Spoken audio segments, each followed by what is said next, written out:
Greetings from Turkey. This is Aylin Topal. I'm the General Secretary of Turkish Social Sciences Association. TSSA is the member of the Council of National Associations of ISA since 1978. Founded in 1967, TSSA has been the largest and one of the leading civil society organizations promoting social sciences for public benefit. For almost 60 years now, our association has been facilitating collaboration among social scientists, both nationally and internationally. Today, I'm joined with my colleagues to talk about sociology in Turkey. Let me introduce my first colleague, Professor Mustafa. He is the Vice President of our association. He is in the Sociology Department at Middle East Technical University. Mustafa, can you please talk about the history of sociology discipline in Turkey? Thank you. First of all, sociology in Turkey has never been merely an academic discipline. From its inception, it has been deeply engaged with the country's turbulent political and social transformations. First, the field has consistently responded to the shifting landscape of modernization, secularism, nationalism, authoritarianism, and global influences. First, we should note that in the mid-19th century, a series of reform movements, notably the Tanzimat reforms, opened the Ottoman Empire to Western legal and political and intellectual influences. These reforms introduced French positivism and Enlightenment thought into the Ottoman intellectual sphere, marking the beginning of modern disciplines, including the early social sciences.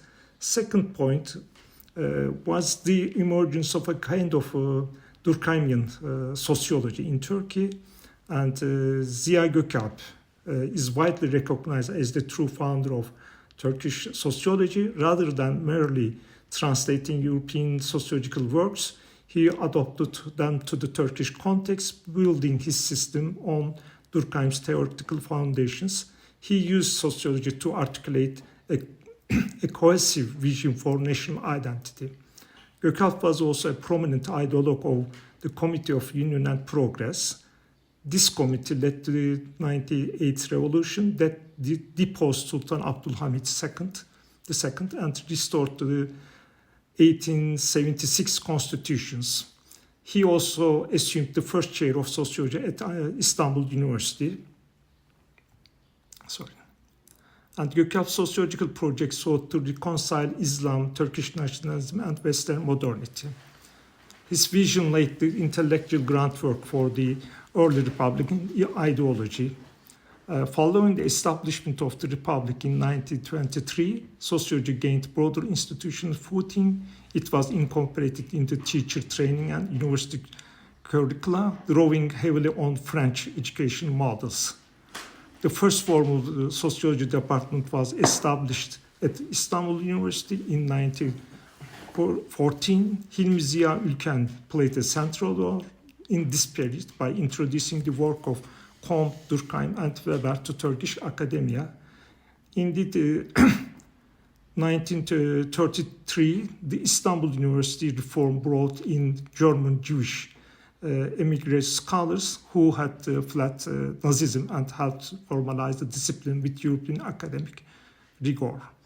In the 1940s, two significant figures, Behice Boran and Niyazi Berkes, transformed the Ankara University Faculty of Language, History and Geography into a major center for sociology. Both trained in the United States, they introduced new research methods and launched field studies in rural areas, setting a new agenda focused on village life and rural transformation. Berkes provided a historical grounded analysis of secularism as essential to Turkish modernization, linking Ottoman institutions' legacies with Republican reforms. Boran, in contrast, adopted a Marxist stance, bringing class analysis and political critique into Turkish sociology. As one of the first female professors of sociology, she conducted pioneering work on land ownership and working class struggles. Together, Berkes and Boran symbolized divergent but vital traditions in Turkish sociology.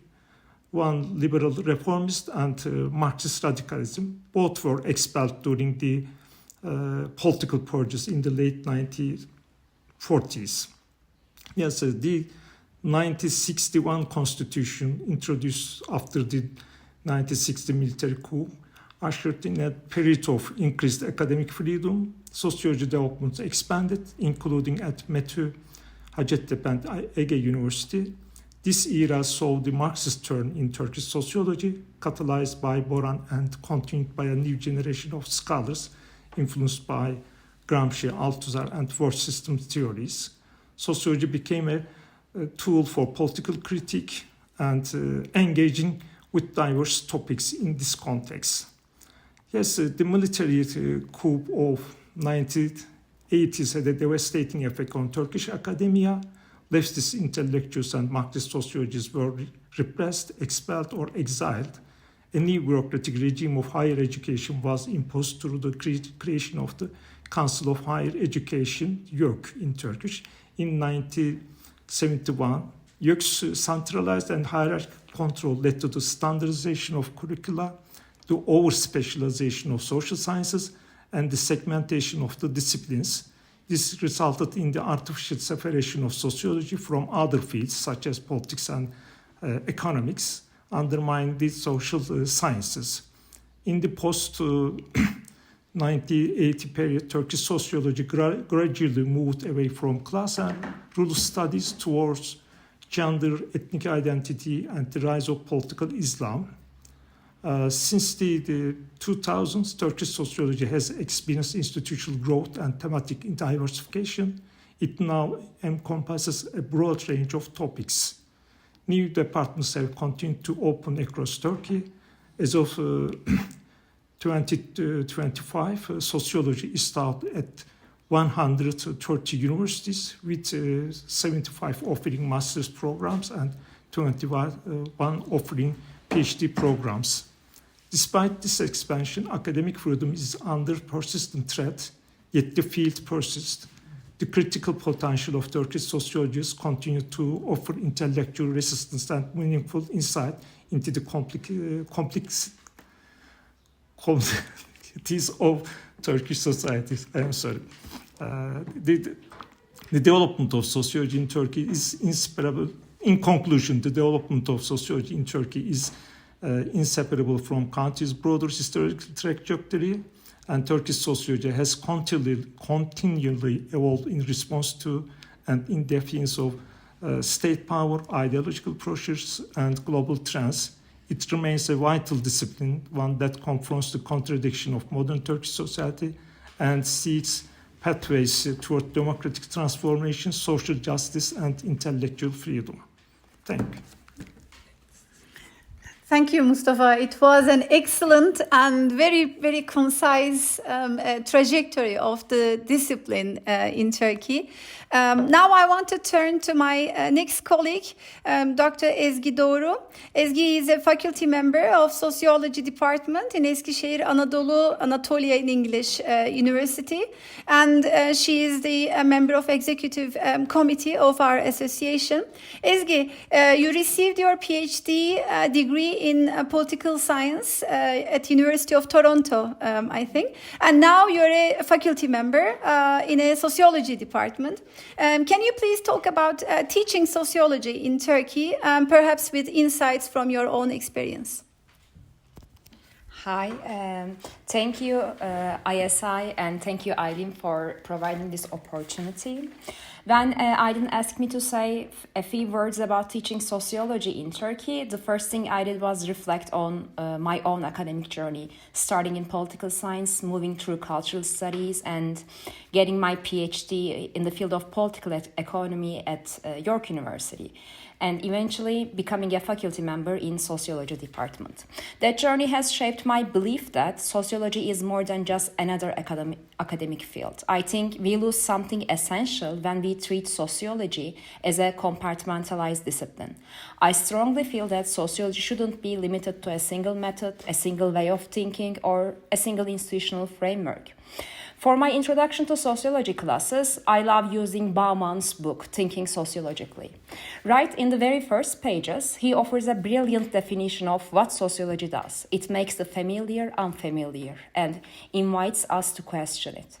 To me, there is no better way to describe what we do when we teach sociology. We challenge what feels obvious, we question what is taken for granted, and we create space for critical reflection on things we usually don't even notice. As you might know, contemporary sociological landscape in Turkey is shaped by unquestioned assumptions, deep polarizations, black and white thinking, and in many ways an open hostility towards critical thought. We are facing a kind of social engineering, and it's similar to what we see with the rise of right-wing authoritarian populist governments around the world.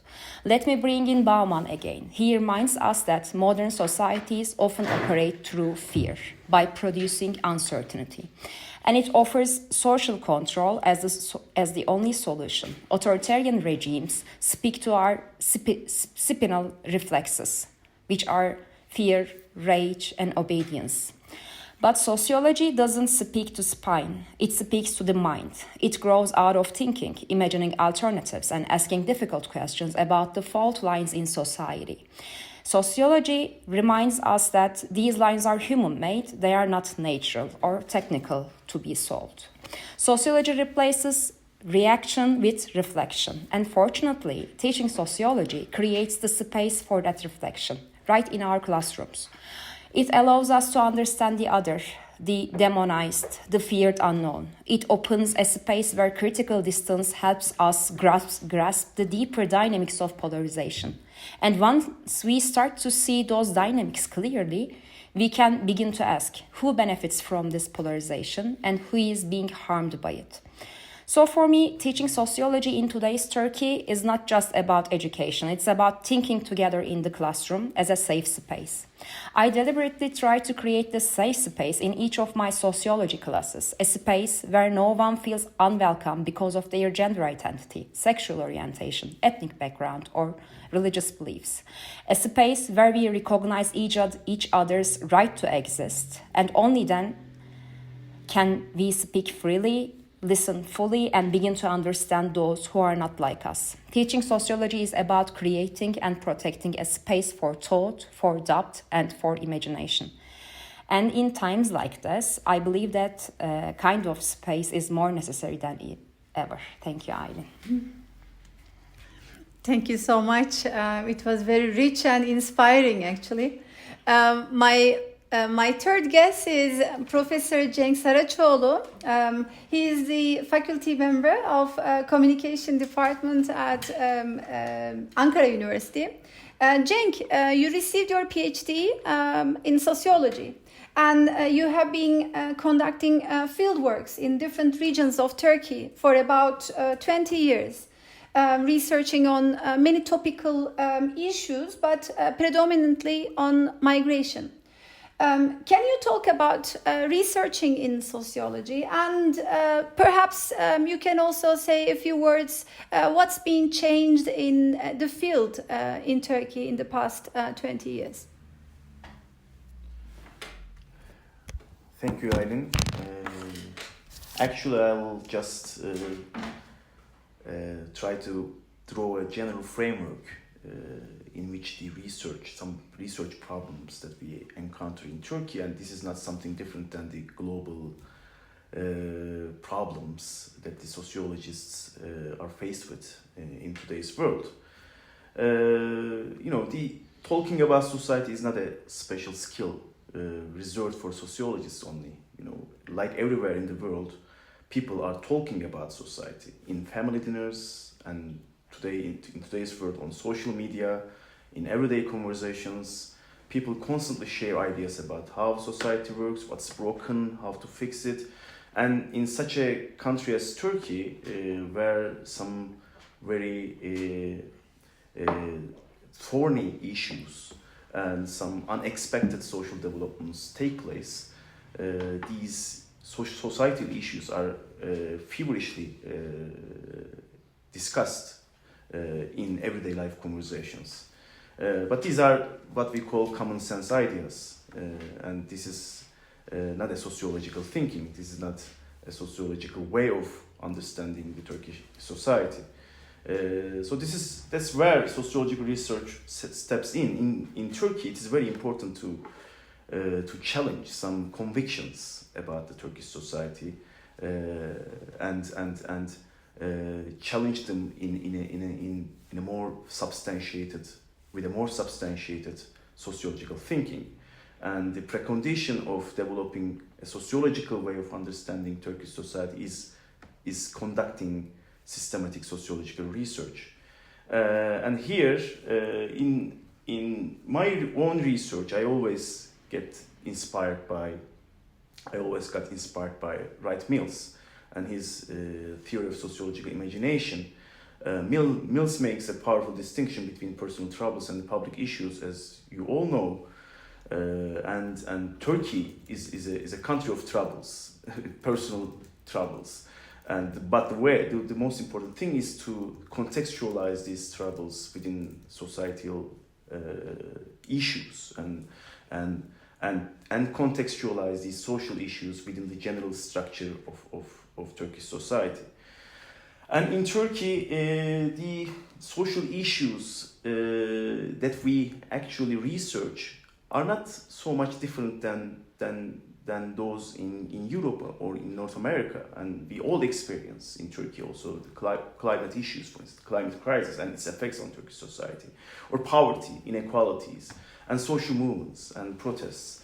But we experience all these global developments in historically specific forms. And most important thing for a Turkish sociologist is to explore how these global social problems is mediated by the specific conditions of Turkey.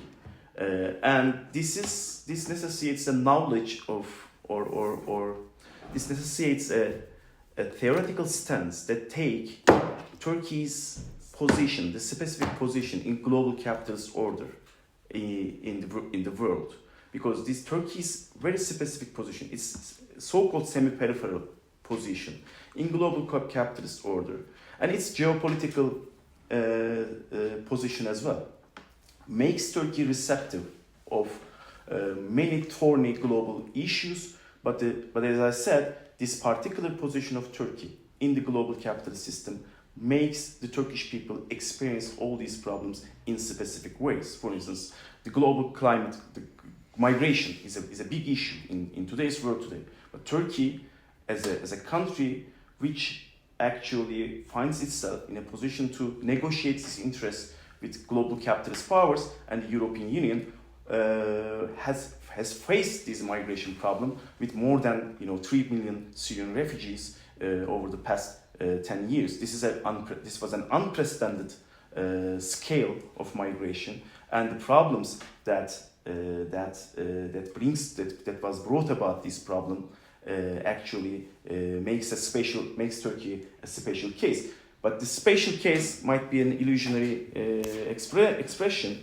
Yes, Turkey experienced all these problems in distinct ways, but these problems actually stem from the global patterns that we observe in the world today. So Turkey is a very fertile ground to reflect on some global problems from a specific standpoint, from a specific vantage point. And also Turkey is a very good point of departure to challenge some established convictions or conceptual frameworks or models that was conventionally adopted and endorsed by mainstream academic scholars. Thank you.